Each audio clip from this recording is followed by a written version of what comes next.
एक बढ़ा सा राजमहल था जिसके द्वार पर एक साधु आया और वो साधु द्वारपाल से आकर कहने लगा कि अंदर जाकर राजा से कहो कि उनका भाई उनसे मिलने आया है। द्वारपाल सोचने लग गया कि ये साधु के भेष में राजा से कौन मिलने आया है जो राजा को अपना भाई बता रहा है। फिर द्वारपाल ने समझा कि क्या पता कोई दूर का रिश्तेदार हो जिसने संन्यास ले लिया हो। द्वारपाल ने अंदर जाकर सूचना दी, जिसके बाद राजा मुस्कुराने लगे और उन्होंने कहा कि साधु को अंदर भेज दो। साधु ने पूछा, कैसे हो भाई? मैं ठीक हूँ, तुम बताओ तुम कैसे हो?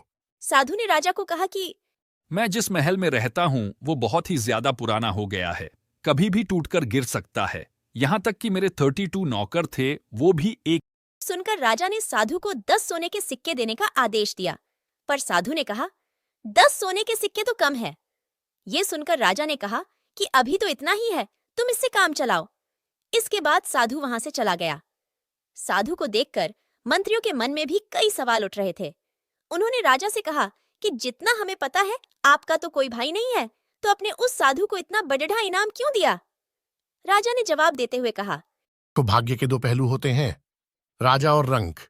इस नाते उसने मुझे भाई बोला। जर्जर महल से उसका मतलब उसका बूढ़ा शरीर था। 32 नौकर से उसका मतलब 32 दांत थे। समंदर के बहाने उसने मुझे उल्लाजना दिया कि राजमहल में उसके पैर रखते ही मेरा राजकोष सूख गया, क्योंकि मैं मात्र उसे 10 सोने के सिक्के दे रहा था, जबकि मेरी हैसियत उसे सोने से तोल देने की